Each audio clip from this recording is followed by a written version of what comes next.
ఏమిటో తెలిపే సాక్షి, క్రమమైన మార్గమేమిటో చూపే సాక్షి, ఉన్నతున్నట్టు చూపే సాక్షి, సత్య సాక్షి, ఉన్నతున్నట్టు చూపే సాక్షి, సత్య సాక్షి, సత్య సాక్షి, సత్య సాక్షి, సత్య సాక్షి, సత్య సాక్షి.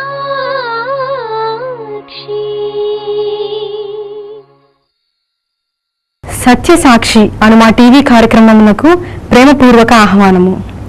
ఈ కార్యక్రమంలో క్రైస్తవ సిద్ధాంతాలపై చర్చ మరియు వీక్షకుల ప్రశ్నలకు జవాబులు మీరు చూడగలరు. సత్యసాక్షి.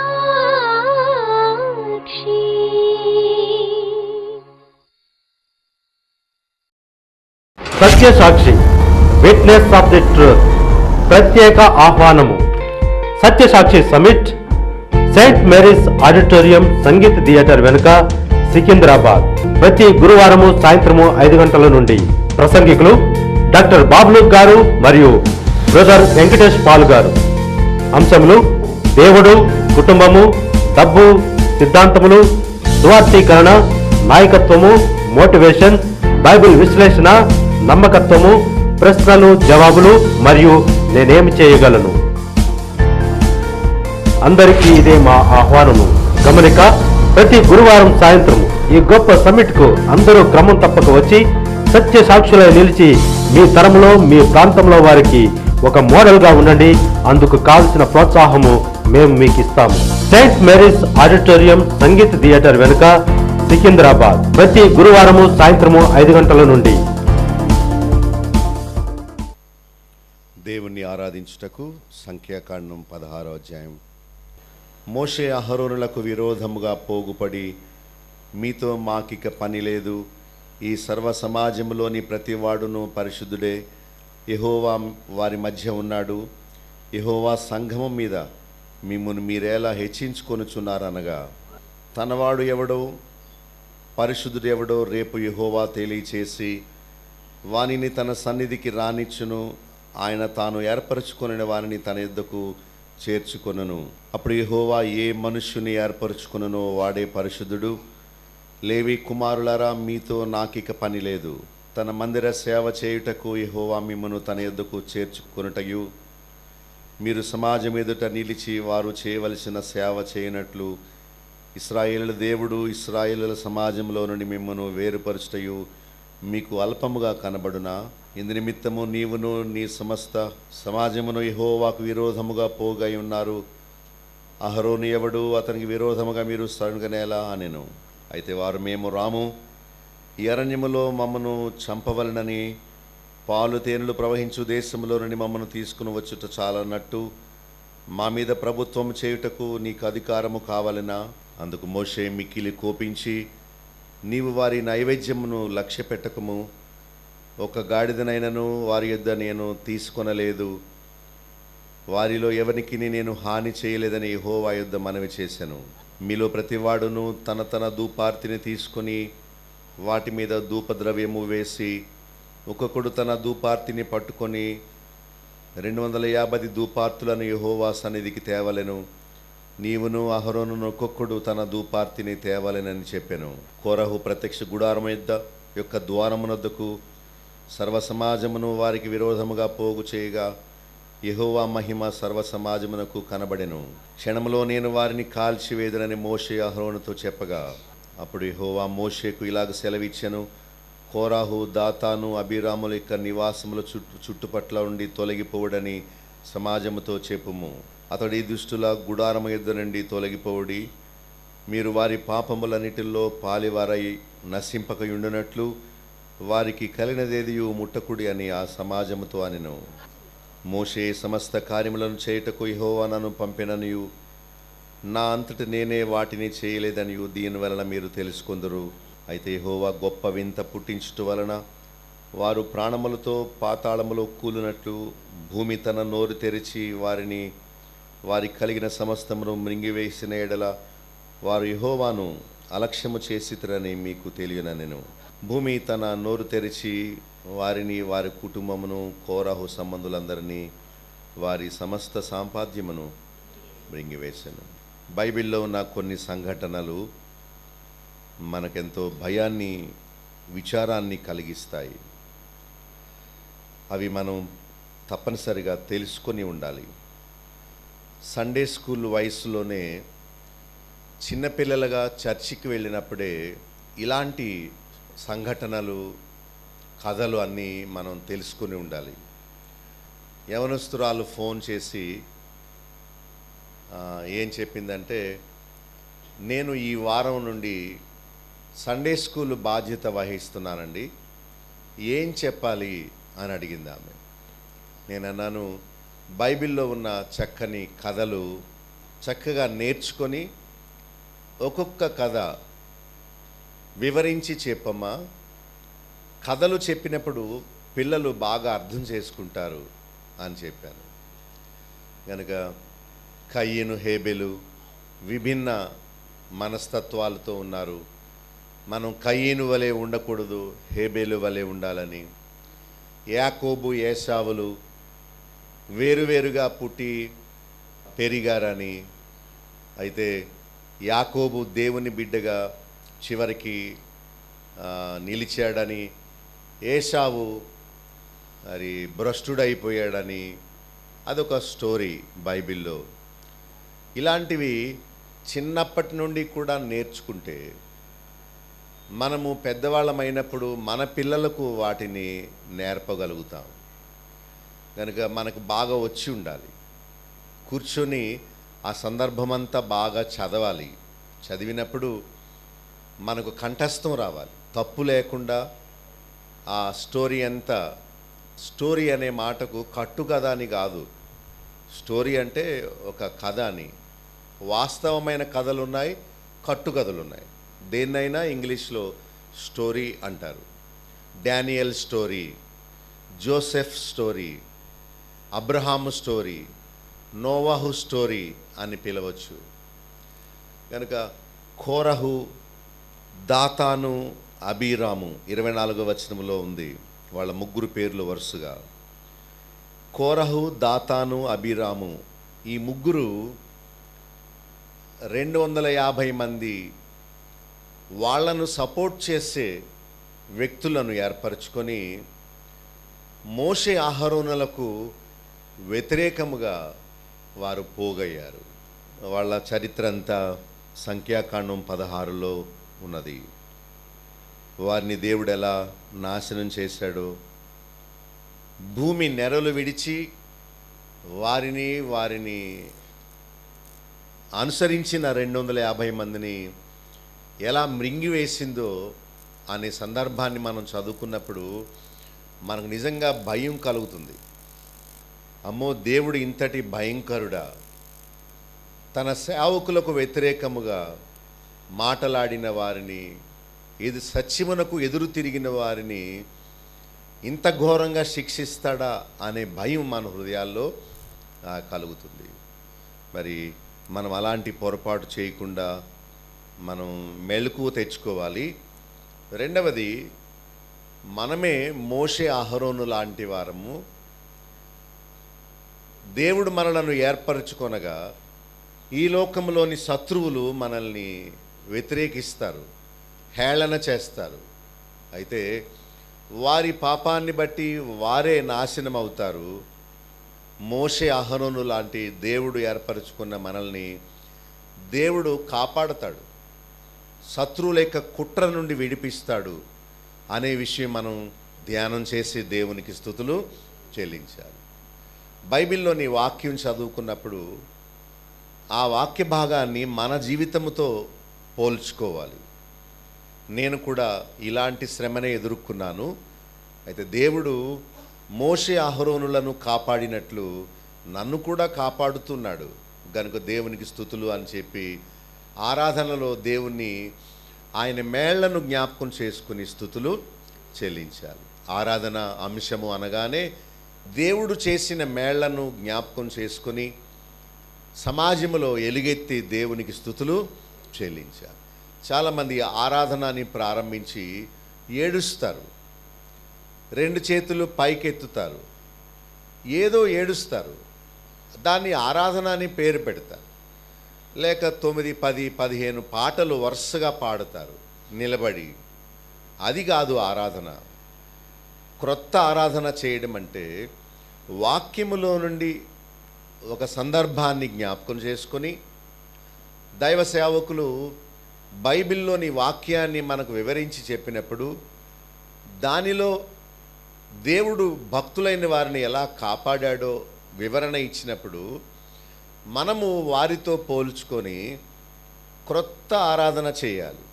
దేవుని వాక్యాన్ని అనుసరించి దేవుణ్ణి స్తుతించాలి. దేవుడు గంట సేపు తన భక్తుని ద్వారా మనతో మాట్లాడాడు అనుకోండి, మనకివ్వబడిన 5-10 నిమిషాల్లో మనం చక్కగా నోరు విప్పి దేవునికి కృతజ్ఞతాస్తుతులు చెల్లించాలి. ఇది మంచి భక్తి లక్షణం. దాన్ని మనం చక్కగా అలవర్చుకోవాలి, నేర్చుకోవాలి. ఒకవేళ బైబిల్ చదవడం కానీ, ప్రార్థన చేయడం కానీ, ఆరాధన చేయడం కానీ, పాటలు పాడడం కానీ మనకు రాదనుకోండి, ఇంటి దగ్గర మనం సాధకం చేయాలి. బిగ్గరగా బైబిల్ చదివితే మందిరంలోకి వచ్చినప్పుడు చదవడానికి వీలవుద్ది. బిగ్గరగా మనం దేవుని స్తుతించడం నేర్చుకుంటే మందిరంలోకి వచ్చినప్పుడు కూడా మరి సులువుగా మనకు అలవాటయ్యి ప్రార్థన, ఆరాధన మనం చేయగలుగుతాం. సరే, చదువుకున్న వాక్య భాగంలో నుండి ఒక్కొక్క వచనం మనం చూసుకుంటూ ముందుకు వెళదాం. వాళ్ళందరూ మొదటి వచనములో ఆఖరి పదములో ఏముందంటే, వీళ్ళందరూ దాతాను, అబీరాము, ఓను అని వీళ్ళందరూ యోచించుకున్నారట. యోచన అంటే ఆలోచన. చెడు తలంపులు వాళ్ళలోకి వచ్చాయి. దైవభక్తులకు వ్యతిరేకమైన తలంపులు వాళ్ళలోకి వచ్చాయి. వాళ్ళందరూ 2వ వచనంలో ఆఖరి భాగంలో మనం చూస్తే 250 మందితో మోషేకు ఎదురుగా లేచారట. అంటే వీళ్ళ ముగ్గురికి బలము సరిపోదని సమాజంలో ఎదురాడే మనస్తత్వం కలిగిన వారిని జట్టు చేసి మొత్తం 250 అని ఈ 3 కుటుంబాలు కలిసి దైవభక్తులకు వ్యతిరేకంగా నిలబడ్డారు. 3వ వచనంలో విరోధముగా పోగుపడి మీతో మాకిక పని లేదు, సమాజంలో ప్రతివాడు పరిశుద్ధుడే, మీరెందుకు హెచ్చించుకొనిచున్నారు అని మోషే మీద వారు తిరుగుబాటు చేశారు. వాళ్ళు అంటున్నారు, ఓ మోషే, నువ్వు ఒక్కడవే కాదు పరిశుద్ధుడవు, సమాజంలో ఉన్న వాళ్ళందరూ పరిశుద్ధులే అంటున్నారు. ఏమండి, అది మాట నిజమా? కాదు.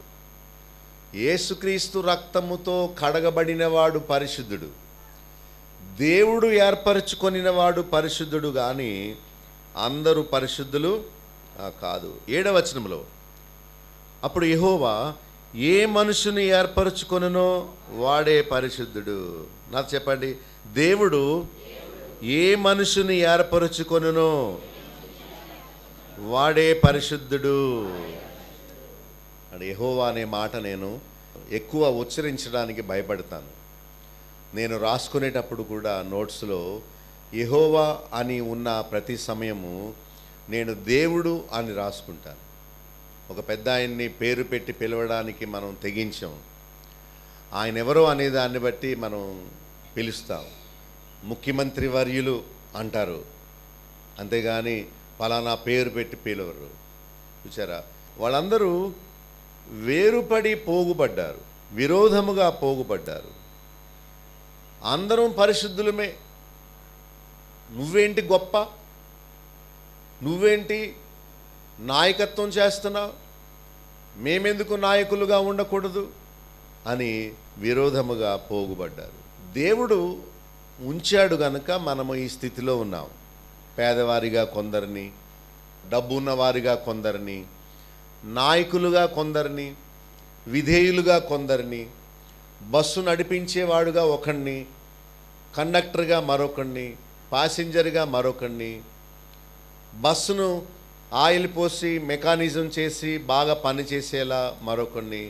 ఇలాగా క్రీస్తు సంఘము క్షేమాభివృద్ధి అగునట్లు దేవుడే ఒక్కొక్కరికి ఒక్కొక్క బాధ్యతను విభజించి ఇచ్చాడు. కనుక మరి పని చేసేవారు అనుకోవాలి, దేవుడు నాకు ఈ పనిని నిర్ణయించాడు కనుక నేను చేస్తున్నాను.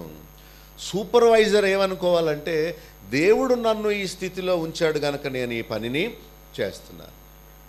కనుక కాలు తక్కువది కాదు, చెయ్యి గొప్పది కాదు. అలా అనుకుంటే మరి కనురెప్ప చాలా చిన్ని అవయవము, కాలు అంత పెద్దది కాదు, కానీ దాని పని చాలా గొప్పది కదా. అది లేకపోతే మనం చూడలేము, మన కళ్ళు పాడైపోతాయి, కళ్ళ నుండి నీళ్ళు వస్తాయి, పొడి ఆరిపోతాయి, ఎన్ని కష్టాలో. హాస్పిటల్లో కాలిపోయిన ఒక వ్యక్తిని చూశాను. ఆ కాలిపోయిన వ్యక్తికి కనురెప్పలు కూడా కాలిపోయినాయి. ఇప్పుడు అలాగే పడుకుంది ఆమె, కళ్ళు మూయడానికి కూడా కనురెప్పలు లేవు. కనుక తడిగుడ్డ నా ముఖం మీద పెట్టండి, నా కంటి మీద పెట్టండి, నేను మంట భరించలేకపోతున్నాను అంటూ గిలగిలా కొట్టుకుంటూ ఏడుస్తాం. అప్పుడు అనుకున్నాను, కనురెప్ప చిన్న అవయవమైనా ఎంత మేలు చేస్తుందో మనకి. కనుక అవయవాలు అనేకం ఉంటాయి, ప్రతిదీ అవసరమే. అవసరం లేని అవయవం దేవుడు ఏది నిర్మించలేదు. కనుక శరీరంలో రకరకాల అవయవాలు వాటి వాటి పని చేస్తూ ఉన్నట్టు సంఘములో కూడా దేవుడు ఒక్కొక్కరిని ఒక్కొక్క పనిగా నియమించాడు. ఒకరు వాయిద్యం వాయించాలి, ఒకరు షూట్ చేయాలి, మరొకరు వచ్చి కూర్చోవాలి, మరొకరు చక్కగా కార్పెట్స్ వేయాలి, మరొకరు బల్ల సిద్ధం చేయాలి, మరొకరు తేవాలి, మరొకరు చప్పట్లు కొట్టాలి, మరొకరు వడ్డించాలి, మరొకరు వండాలి. ఇవన్నీ ఒక్కొక్కరు ఒక్కొక్క పనిని చేయడానికి దేవుడు ఏర్పరచుకుంటాడు. కనుక మన పని మనం చెయ్యాలి. వాళ్ళు వ్యతిరేకించారు, ఏమంటున్నారు, మీరెందుకు గొప్పగా హెచ్చించుకుంటున్నారు? వాళ్ళేం హెచ్చించుకోవట్లేదే. హెచ్చించుకునేవాడైతే మోషే 4వ వచనంలో మోషే ఆ మాట విని ఏం చేశాను? ఎవరిని హెచ్చించుకున్నాడు? ఎవడన్నా సాగిలు పెడతాడా? వాళ్ళకి గిట్టక నిందలు మోపారు, కానీ నిజంగా మోషే దేవుని ఇల్లంతటిలో నమ్మకస్తుడును, భూమి మీద ఉన్నవారందరిలో ఎవడు మిక్కిలి సాత్వికుడు. వీళ్ళేమంటున్నారు? హెచ్చించుకుంటున్నారేంటి మీరు అంటున్నారు. లేదు, అంటే శత్రుభావం ఎప్పుడైతే వస్తుందో ఇక లేనిపోయినవన్నీ నిందలన్నీ వేసేస్తారు. దేవుని సేవకుని మీద వాళ్ళు నిందలు వేశారు. అయితే మోషే సాగిలిపడ్డాడు. అప్పుడు వాళ్ళతో చెప్తున్నాడు 5వ వచనంలో, తనవాడు ఎవడో పరిశుద్ధుడు ఎవడో రేపు దేవుడు తెలియచేస్తాడు, ఆయన సన్నిధికి రాణిస్తాడు, ఆయన తాను ఏర్పరచుకొని వారిని తన యొద్దకు చేర్చుకొనును అని ఒక షరతు పెట్టాడు. దేవుడు ఏర్పరచుకున్న నాయకుడు ఎవడో, తన్ను తాను నేనే నాయకుడిని ఏర్పరచుకున్నవాడెవడో తేల్చుకుందాం. దేవుడు తన సన్నిధిలోనికి ఎవరిని రాణిస్తే అతడే దేవుడు ఏర్పరచుకున్నవాడని మనం నిర్ణయించుకుందాం అని అనుకున్నాడు. మీరు రండి, నేను వస్తాను. మిమ్మల్ని దేవుడు అంగీకరిస్తే దేవుడు మిమ్మల్ని ఏర్పరచుకున్నట్టు, నన్ను దేవుడు రాణిస్తే దేవుడు నన్ను ఏర్పరచుకున్నట్టు అని చెప్తున్నాడు. పాపులు నీతిమంతుల సభలో నిలువలేరు. ఈ వెలుగులోనికి పాపులు రాలేరు. ఎందుకంటే వాళ్ళు వచ్చినప్పుడు ప్రతి మాట వారికే గుచ్చుకుంటుంది, వారి పాపమంతా బట్టబయలవుతుంది. అందుకనే సిగ్గుతో వారు ఈ స్థలంలో ఉండలేక వారు దూరమైపోతారు. దేవుని మందిరానికి రాలేని వారు, రాని వారందరూ వెలుగులోనికి రాని పురుగుల్లాంటి వారే. చూడండి, అప్పటి వరకు మూసివేసి ఉన్న ఒక ఇంటిలో తలుపులు తెరవగానే ఆ చీకటి సంబంధించిన ఆ పక్షులు, పురుగులన్నీ మళ్ళా చీకటి స్థలం కోసం వెతుక్కుంటూ మళ్ళా చీకటిలోకి వెళ్ళిపోతాయి. ఇక్కడ మోషే ఒక పందెము వేశాడు, లేక ఒక సవాలు చేశాడు. తనవాడు ఎవరో, పరిశుద్ధుడు ఎవరో దేవుడే తెలియచేస్తాడు, వానిని తన సన్నిధికి రాణిస్తాడు అని చెప్పాడు. ఆయన తాను ఏర్పరచుకొని వారిని తన యొద్దకు చేర్చుకొనెను. నాకు చెప్పండి, ఆయన తాను ఏర్పరచుకొని వానిని తన యొద్దకు చేర్చుకొనును. దేవుడు చేర్చుకుంటాడు. ఎవరు చేర్చుకుంటారు? దేవా, ఎలాంటి ఆటంకం లేకుండా నన్ను నీ సన్నిధికి రానివ్వండి. సైతాను తెచ్చే ప్రతి ఆటంకము నుండి నన్ను తప్పించండి, నీ మందిరంలోకి రాకుండా ఏది నన్ను అడ్డుకోకుండా చేయండి అని మనం ప్రార్థన చేసుకుంటే తన వారిని తన సన్నిధానములోనికి దేవుడు తెచ్చుకుంటాడు. అదెంతో సత్యం. మోషే పలికిన మాట 7వ వచనంలో, దేవుడు ఏ మనుషుని ఏర్పరచుకొనునో వాడే పరిశుద్ధుడు. అంటే దేవుడు ఒక వ్యక్తిని ఏర్పరచుకొని వారిని పరిశుద్ధులుగా చేస్తాడు. అది గొప్ప ధన్యత. దేవుడు నమ్ముకున్న వాళ్ళని దేవుడు లక్షాధికారిగా చేయడు, సంపూర్ణ ఆయురారోగ్యాలు ఇవ్వడు, కానీ వారిని పరిశుద్ధులుగా చేస్తాడు. మరి బంగారము మేలిమి పరచబడాలంటే అది అగ్నిలో పుటము వేయబడాలి, అప్పుడే మేలిమి పరచబడుతుంది. కనుక దేవుడు ఎవరిని ఏర్పరచుకుంటాడో వారిని శ్రమల ద్వారా పరిపూర్ణులుగాను పరిశుద్ధులుగాను చేస్తాడు. వారే ఆయన సన్నిధికి వచ్చి ఆయనను ఆరాధిస్తారు. 9వ వచనంలో, తన మందిర సేవ చేయుటకు మిమ్మును తన యొద్దకు చేర్చుకొనుటకు దేవుడు మిమ్మను వేరుపరచుటకు మీకు అల్పముగా ఉందా? దేవుడు చేర్చుకోవడం అంటే మీకు జోక్గా ఉందా, ఆషామాషిగా ఉందా, ఇదేమైనా మామూలు విషయం అనుకున్నారా అంటూ చెప్తున్నాడు. దేవుడు ఎంతో పరీక్షించి 40 సంవత్సరాలు మోషేను నలుగగొట్టి అరణ్యములో ఆయనకు నేర్పించి ఆ తర్వాత దేవుడు మోషేను నాయకునిగా చేశాడు.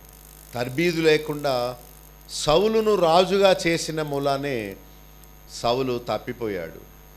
అయితే దావీదును దేవుడు ఎన్నో కష్టాల గుండా అనుభవాల గుండా నడిపించి అరణ్యములో ఒంటరిగా ఉంచి దేవుని యొక్క ప్రేమను గొప్పతనాన్ని రుచి చూపించి ఆ మీదట దేవుడు దావీదును రాజుగా చేశాడు. గనుక దాదాపు 40 సంవత్సరాలు ఆయన సుదీర్ఘ పాలన చేసినట్టు మనం చూస్తాం. చూచారా? అలాగా మోషే అంటున్నాడు, దేవుని ఏర్పాటులోనికి రావడం లేక మరి దేవుని మందిరములో సేవ చేయడం, మిమ్మును తన యొద్దకు చేర్చుకొనడం అది సామాన్యమైన విషయం అనుకున్నారా అంటున్నాడు. కనుక దేవుని మందిరములో ఆయనను సేవించడం గొప్ప భాగ్యంగా మనందరం అనుకోవాలి. అదేదో చీప్ పని అనుకోకూడదు. విగ్రహాల గుడి దగ్గర ప్రసాదం ఇస్తారు. ఇచ్చినప్పుడు ఒకవేళ ఒక మెతుకు కింద పడింది అనుకోండి, ఆ మెతుకును తీసుకొని ఇలా కళ్ళకు అద్దుకొని అలా నోట్లో పెట్టుకుంటారు. మనకేమో ఎక్కువైపోయింది, మనం ఇసిరేస్తాం, చిచే ఇదేం కూర అంటాం, ఎవడు చేస్తాడు అని అంటాం. అసలు దొరుకున ఇలాంటి భాగ్యం అనుకొని కళ్ళకు అద్దుకొని ఆ పని చేయాలి. నేను చెప్పాను ఒకసారి, నేను ఒక సహోదరి పెద్ద ఆవిడ ఎవరు ముందొచ్చి మందిరం ఊడవాలా అని పోటీ పడేవాళ్ళం. నాకు వివాహం అవ్వకముందు ఆమె ఒకవేళ నాకంటే ముందొచ్చి మందిరాన్ని తుడిచేసింది అనుకోండి, నేను పంతంగా మళ్ళీ తుడిచి ఈ మూల వదిలేసావు ఆ మూల వదిలేసావు బూజు దొడపలేదే అంటూ నేను మళ్ళా తుడిచేవాడిని. నేను నాన్నగారికి కూడా ఉండి ఆయన పాదాల దగ్గర కూర్చొని వాక్యం వింటూ ఆర్మిని పెట్టి వాయిస్తూ చాపలు వేస్తూ మైక్ బిగిస్తూ ఎంత సేవ చేశానో, ఎంత కష్టపడ్డానో. దేవుడు ఇప్పుడు నన్ను ఒక స్థితిలోకి తీసుకొచ్చాడు. అది గొప్ప భాగ్యంగా ఎంచుకోవాలి, కానీ వంతులు వేసుకోకూడదు. మనకేమీ నష్టం కాదు కాసేపు పని చేస్తే, కానీ దానిని గొప్ప భాగ్యంగా ఎంచుకోవాలి. ఇలాంటి భాగ్యం దొరుకునా అని అనుకోవాలి. మీరు చెయ్యరు, మీకు ఇష్టం లేదు, మానేసేయండి. ఆ భాగ్యం ఇంకొకళ్ళకి దక్కుతుంది. దేవుడు ఎప్పుడు బలవంతంగా ఎవరిని ఆయన పరిచర్య చేయమని అనడు, కానీ మనము దాన్ని గొప్ప భాగ్యంగా ఎంచుకోవాలి. ఈ కోరహు, దాతాను, అభిరాములు అనేవాళ్ళు వీళ్ళు మేం చేస్తాం అన్నారు. అప్పుడు మోషే అంటున్నాడు, బాబు మీరు చేసుకోవడానికి మీ చేతుల్లో ఏమీ లేదు, అది దేవుడు ఏర్పరచుకోవాలి.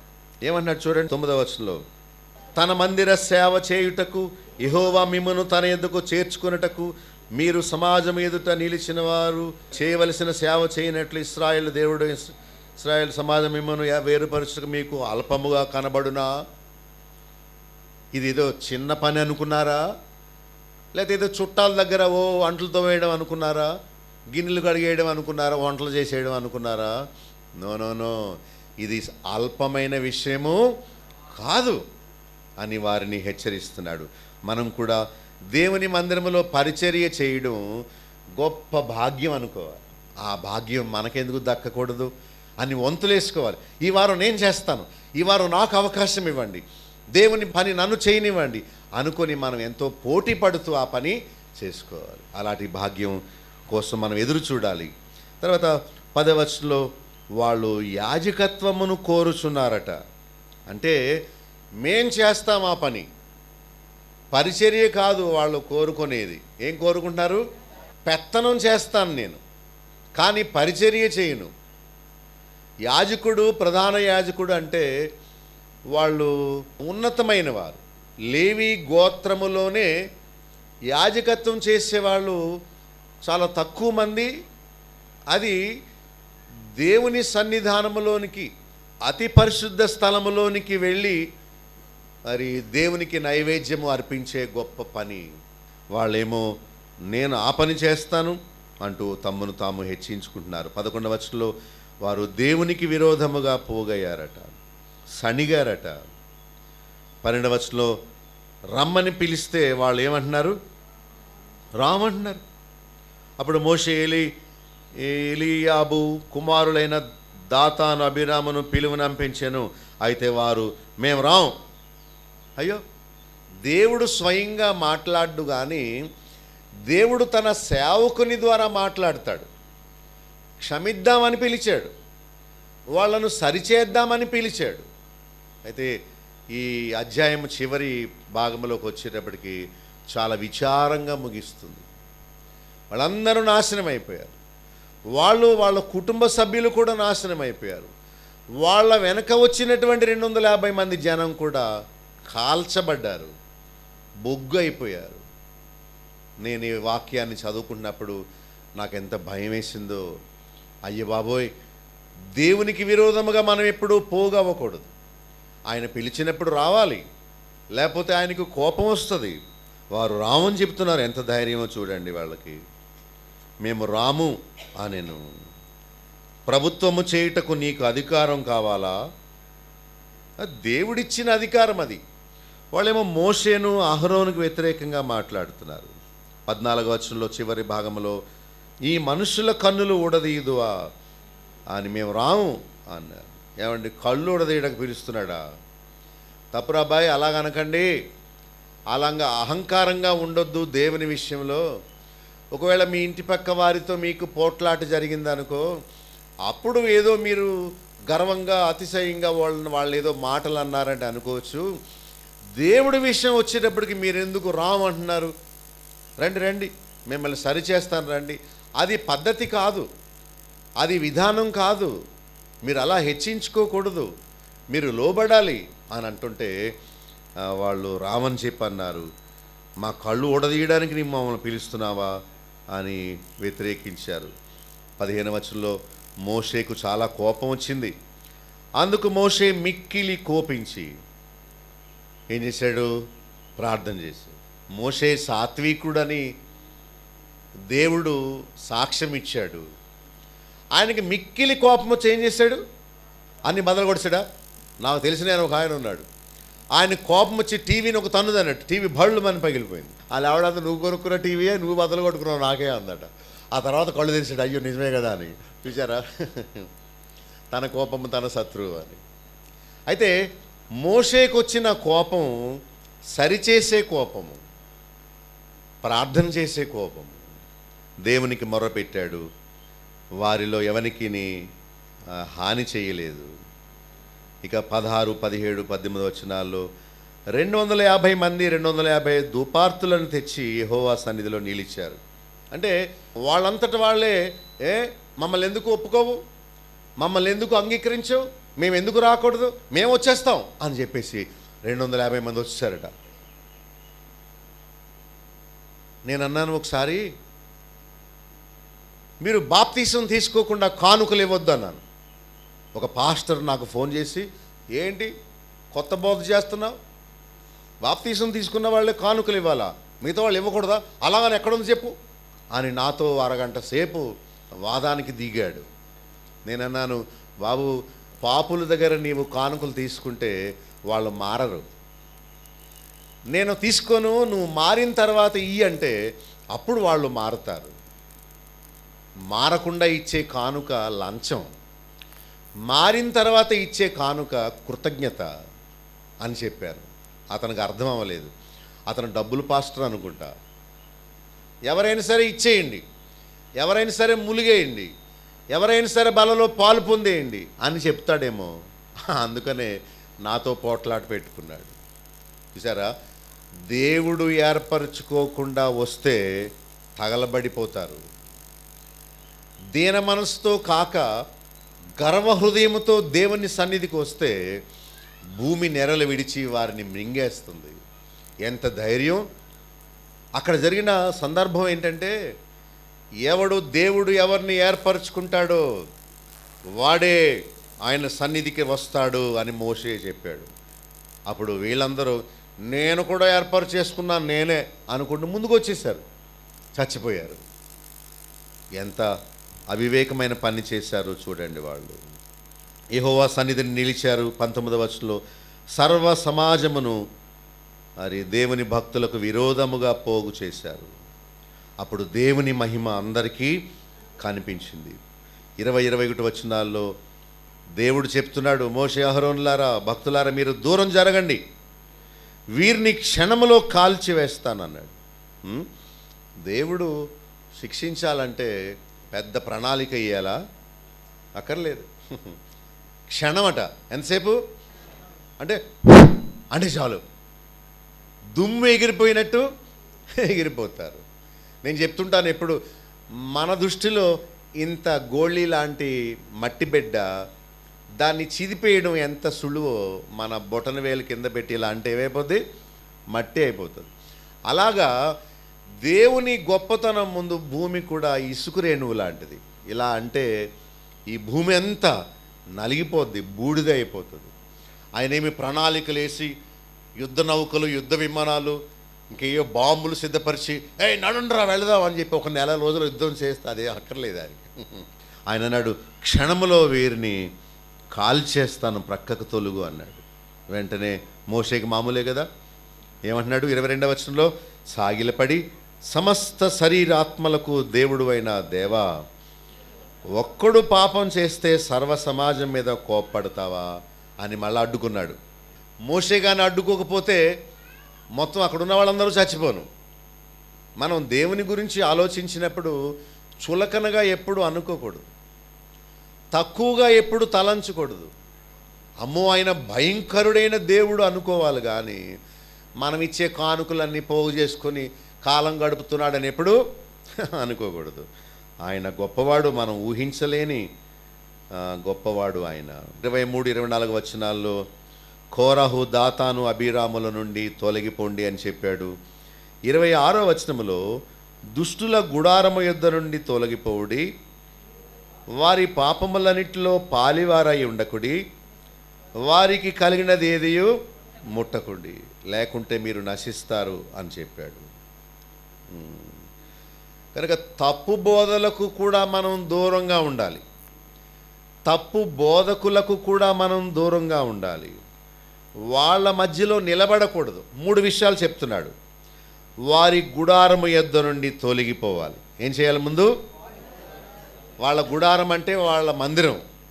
స్వస్థత గుడారాలు అంటారే.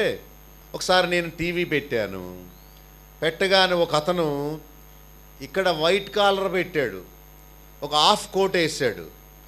నేను అతను చూడగానే అర్థమైపోయింది ఇతను ఏదో తేడా బ్యాచ్ అనుకుంది. ఎందుకంటే ఎక్స్ట్రాలు ఎప్పుడైతే చేస్తాడో వెంటనే అర్థమైపోతుంది ఇతను సరైనడు కాదని.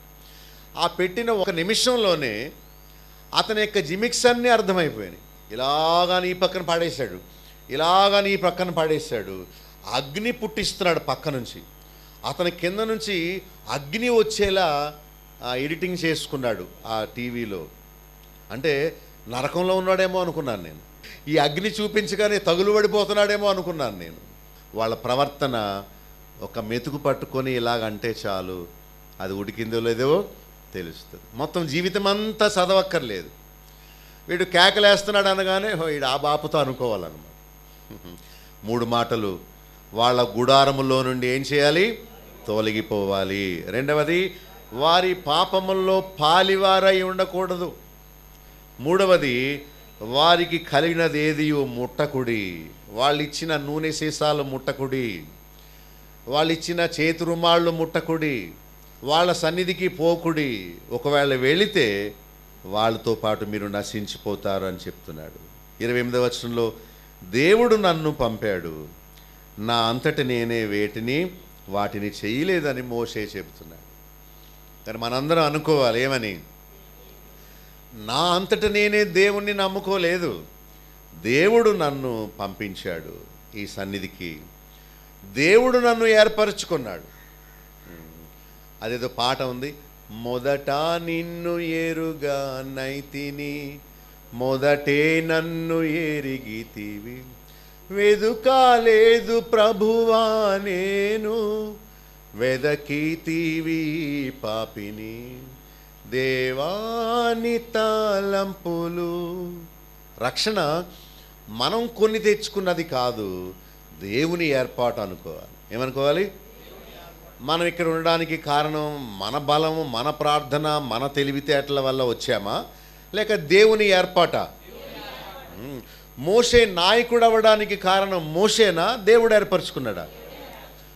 మోషే పలికిన సాక్ష్యం ఏంటంటే, నన్ను నేను ఏర్పరచుకోవడం కాదు, దేవుడు నన్ను పంపాడు, నా అంతటి నేనే వీటిని చేయలేదు.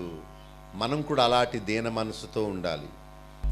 నాకు మంచి కంఠం ఉంది, ఓకళ్ళు ఉంది గనుక నేను మంచిగా పాడగలను కనుక దేవుడు నన్ను ఎన్నుకున్నాడు.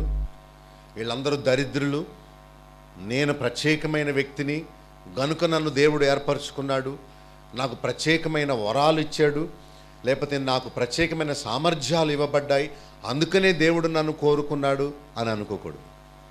నేను ఎందుకు పనికిరాను, పాపిని, చచ్చి నరకంలో పడవలసిన వ్యక్తిని, దేవుడు తన మహాప్రేమతో నన్ను కోరుకున్నాడు అనుకోవాలి. కనుక అహంకారంగా ఉండాలా లేకపోతే దీనత్వంతో ఉండాలా? మనలో మనం గొప్పగా తలంచాలా లేకపోతే సాత్వికంతో ఉండాలా? సాత్వికంతో ఉండాలి. తర్వాత 29వ వచనంలో వారికి శిక్ష విధిస్తూ ఉన్నాడు. ఏమని? అందరికీ వచ్చే మామూలు మరణం కాదు, వీరికి కఠినమైన మరణం రావాలి అనుకొని, యెహోవా గొప్ప వింత పుట్టించుట వలన వారు ప్రాణముతో పాతాళములో కూలినట్లు భూమి తన నోరు తెరిచి వారికి కలిగిన సమస్తమును మృంగివేసిన ఎడల వారు యెహోవాను అలక్ష్యము చేసిరని మీకు చూసారా? దేవుని అలక్ష్యము చేయడం అంటే దేవుని మాటను లెక్క చేయకపోవడం. అందువలననే గొప్ప వింత పుట్టించి దేవుడు వారిని పాతాళములో పడవేశాడు. మామూలు మరణం కాదు, కఠినమైన మరణం. వారు జీవముతో ఉండగానే పాతాళములోకి వెళ్ళిపోయారు. 30వ వచనంలో పాతాళములో వాళ్ళందరూ కూలిపోయారు. కారణము వారు దేవుణ్ణి అలక్ష్యం చేశారు. ఒక వ్యక్తి పాతాళములో కూలిపోవడానికి కారణం ఏంటి? దేవుణ్ణి అలక్ష్యం చేస్తేనే పాతాళములో కూలిపోతారు. పెద్ద ఘోరమైన పాపం ఏం చేయక్కర్లేదు, దేవుణ్ణి అలక్ష్యం చేయడమే. దేవుణ్ణి అలక్ష్యం చేయడం అంటే వాక్యం చెబుతుంటే నిద్రపోవడం. దేవుణ్ణి అలక్ష్యం చేయడం అంటే దేవుడు మాట సెలవిచ్చినప్పుడు దాన్ని లెక్క చేయకపోవడం. అందువల్లనే ఇంత శిక్ష వాళ్ళు తెచ్చిపెట్టుకున్నారు. 31 నుండి 33 వచనాల్లో వారు, వారి కుటుంబాలు, వారి సాంపాద్యం అంతటిని భూమి మిరింగివేసిందట. వారు నశించిపోయారు. 34లో ప్రజలందరూ పారిపోయారు. 35లో ఎవరైతే ఆ ముగ్గురి కూడా ఏకీభవించారో ఆ 250 మందిని దేవుడు కాల్చివేశాడు. అగ్ని వచ్చి ఏం చేసింది? కాల్చివేసింది. 38వ వచనంలో ఏమి రాస్తున్నాడంటే, పాపము చేసి తమ ప్రాణములకు ముప్పు తెచ్చుకున్నారట. సరే, కనుక ప్రాణమునకు ముప్పు ఎందుకు వస్తుంది? పాపం చేయడం వల్ల అన్నమాట. ఇలా వారి జీవితం అంతమొందినట్టు మనం చూస్తాం. అయితే 39వ వచనంలో అహరోను సంతాన సంబంధిక కాని అన్యుడు దేవుని సన్నిధిని ధూపము అర్పించకూడదు అని చెప్పాడు. ఎవరైతే అహరోను సంతాన సంబంధులు అవుతారో వారు మాత్రమే ఏం చేయాలి? ధూపము వేయడానికి సమీపించాలి. అంటే రక్షింపబడిన వారే దేవుణ్ణి ఆరాధన చేయాలి కానీ సిగరెట్లు త్రాగేవారు, మత్తు పానీయాలు సేవించేవారు, వ్యభిచారములో ఉన్నవారు, బాప్తిస్మము తీసుకొనని వారు దేవుణ్ణి సేవించడానికి అర్హులు కాదు. వారు దూరముగా ఉండవలసిందే కానీ ప్రభు బలలో పాలు పొందకూడదు. వారు దేవుణ్ణి ఆరాధించడానికి వారు నోరు అర్హమైంది కాదు. 49వ వచనంలో భక్తులకు విరోధముగా సణిగినందుకు 14,700 మంది తెగులు చేత చచ్చిపోయారట. ఇక్కడ ఒక విషయాన్ని చూడండి. నేరుగా ఎదిరించిన వారు 3, కోరహు, దాతాను, అబీరాము. వాళ్ళు కూడా ఉన్న కుటుంబ సభ్యులు చనిపోయారు. 2వ రకం. 3వ రకం ఎవరంటే అతని కూడా దేవుడు పిలవకుండానే ధైర్యంగా ధూపార్తులు చేత పట్టుకొని మోషేకు అహరోనుకు వ్యతిరేకంగా నినాదాలు చేస్తూ దేవాలయం లోపలికి ప్రత్యక్ష గుడారములోకి ప్రవేశించేశారు. వాళ్ళు చచ్చిపోయారు.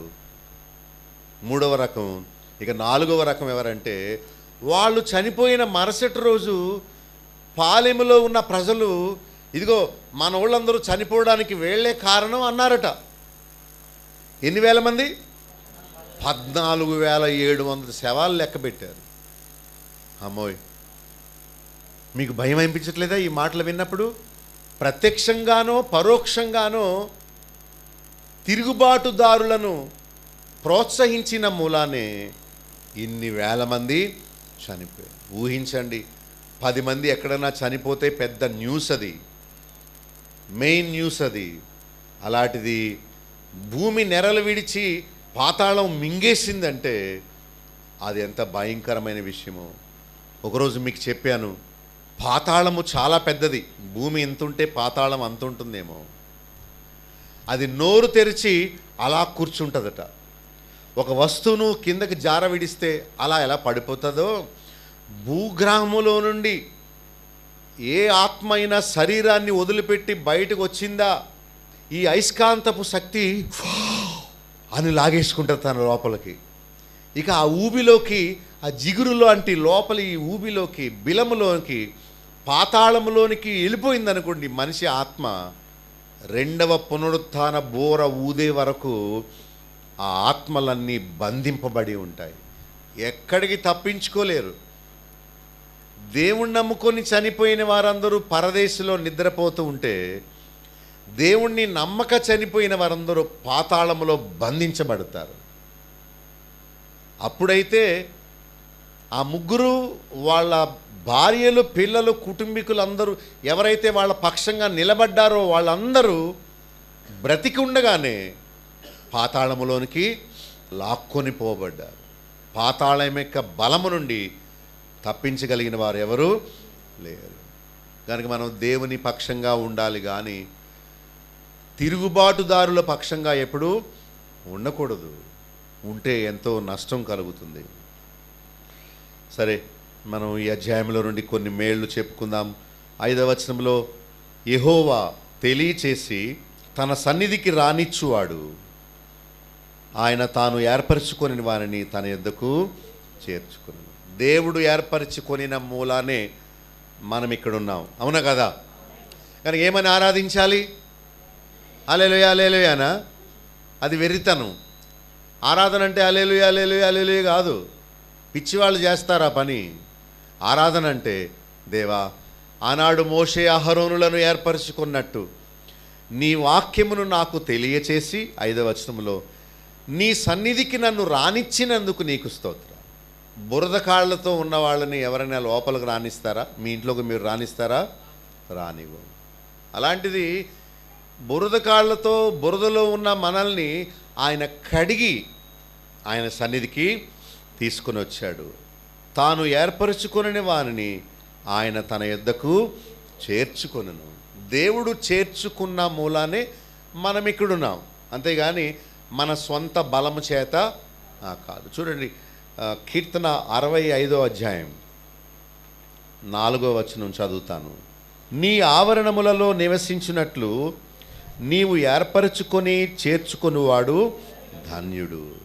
సరే, ఆయన సన్నిధి లేక ఆయన రాజ్యములోనికి, ఆయన మందిరములోనికి వచ్చి నివసించినట్లు దేవుడు ఏర్పరచుకొని చేర్చుకున్నాడు.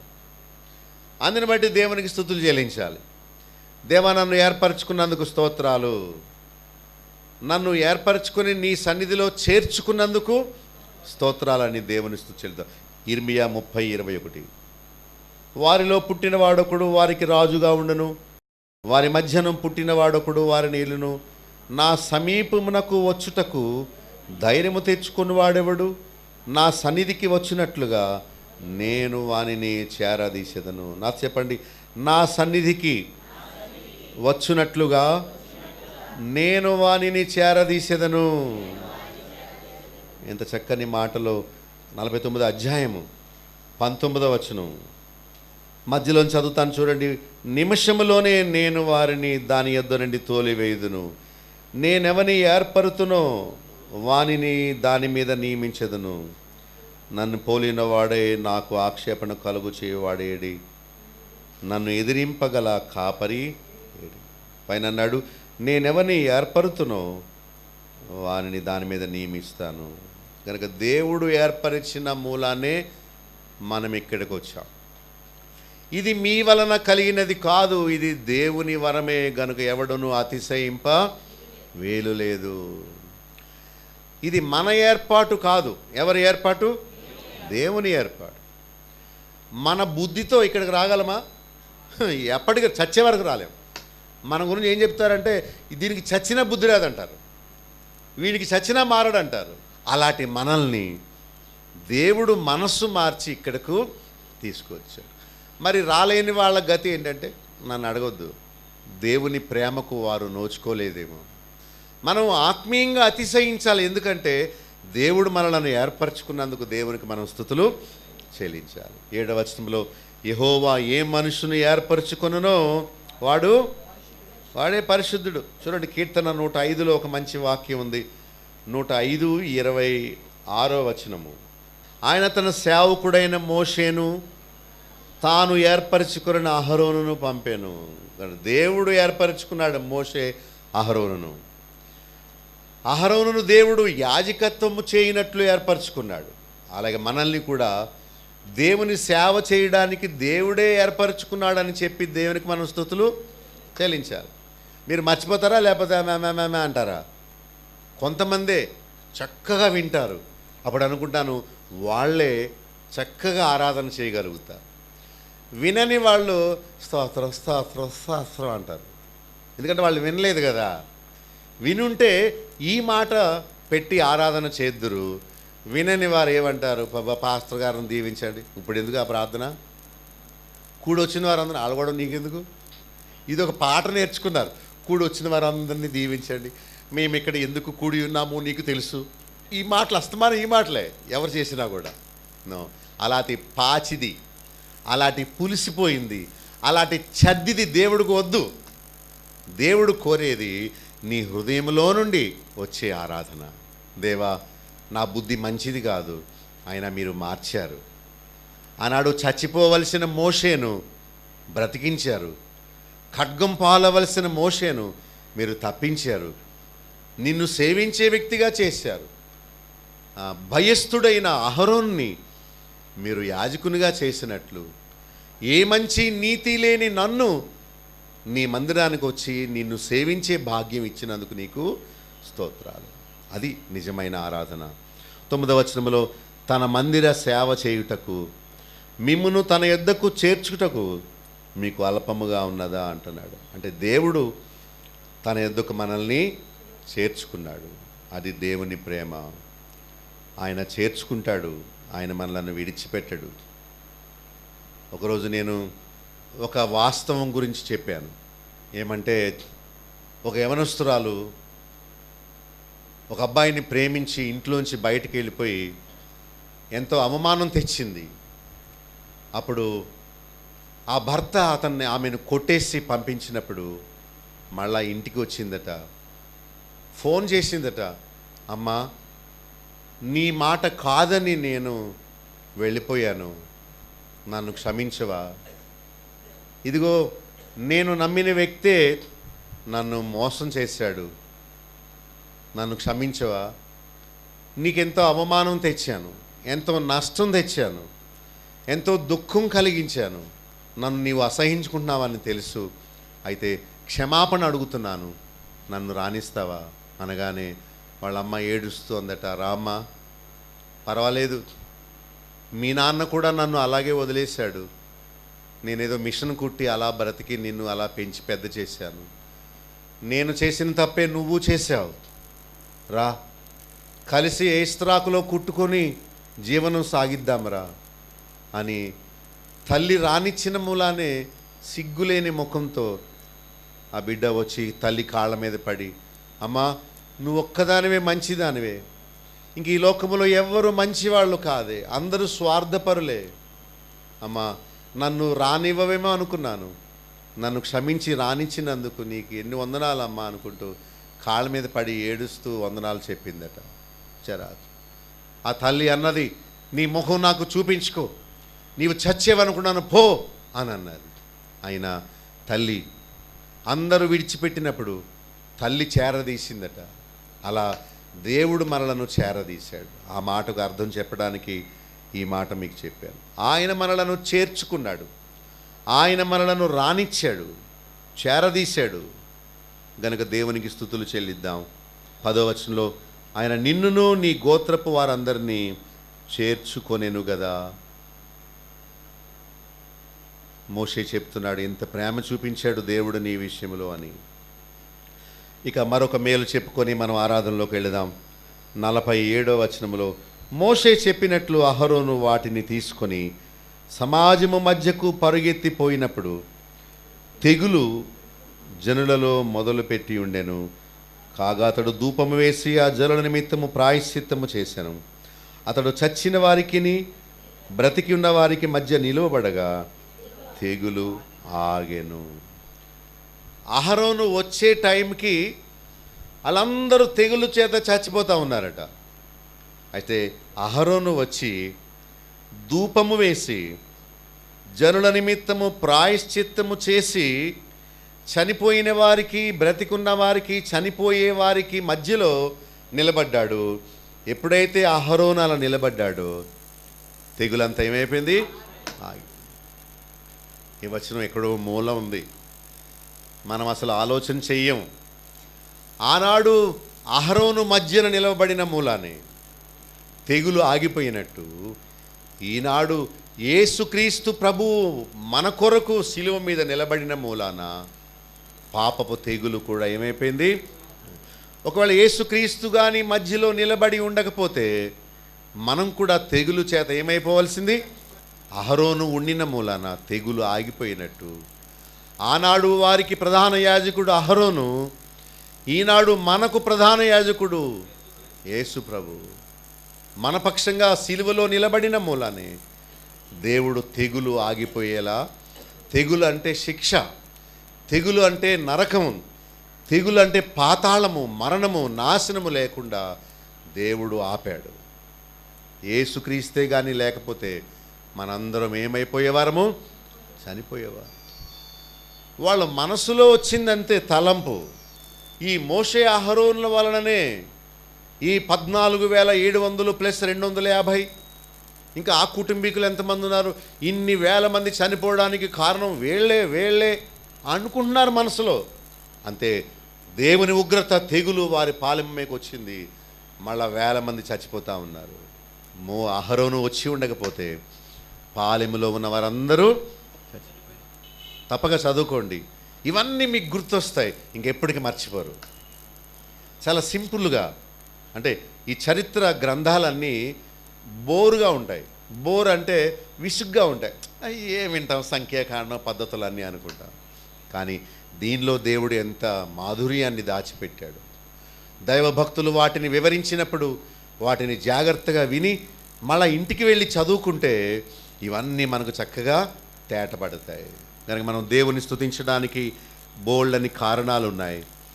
ఆనాడు మోషే అహరోనులకు దేవుడు తన మార్గాన్ని తెలియపరిచి తన సన్నిధికి రానిచ్చి వారిని ఏర్పరచుకొని చేర్చుకున్నాడు.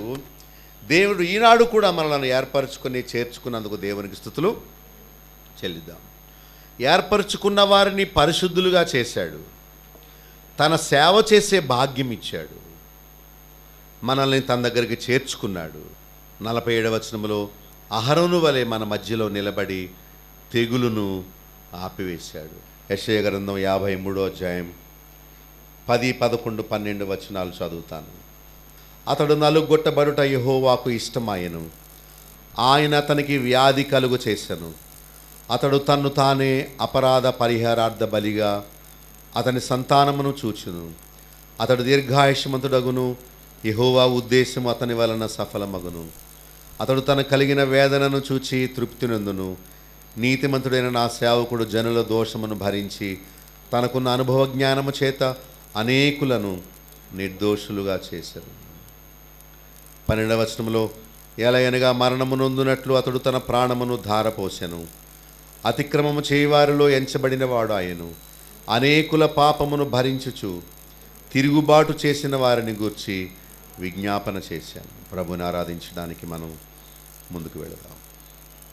Satyasakshi, witness of the truth ప్రత్యేక ఆహ్వానము. Satyasakshi summit saint Mary's auditorium Sangeet theatre వెనుక, సికింద్రాబాద్. 2016 జనవరి 7 నుండి ప్రతి గురువారము సాయంత్రము 5 గంటల నుండి. ప్రసంగికులు డాక్టర్ బాబులు గారు మరియు బ్రదర్ వెంకటేష్ పాల్ గారు. అంశములు: దేవుడు, కుటుంబము, డబ్బు, సిద్ధాంతములు, సువార్థీకరణ, నాయకత్వము, మోటివేషన్, బైబిల్ విశ్లేషణ, నమ్మకత్వము, ప్రశ్నలు జవాబులు మరియు నేనేమి చేయగలను. అందరికీ ఇదే మా ఆహ్వానము. గమనిక: ప్రతి గురువారం సాయంత్రము ఈ గొప్ప సమ్మిట్కు అందరూ క్రమం తప్పక వచ్చి సత్య సాక్షులై నిలిచి మీ తరములో, మీ ప్రాంతంలో వారికి ఒక మోడల్గా ఉండండి. అందుకు కావలసిన ప్రోత్సాహము మేము మీకు ఇస్తాము. Saint Mary's auditorium Sangeet theatre వెనుక, సికింద్రాబాద్. 2016 జనవరి 7 నుండి ప్రతి గురువారము సాయంత్రము 5 గంటల నుండి.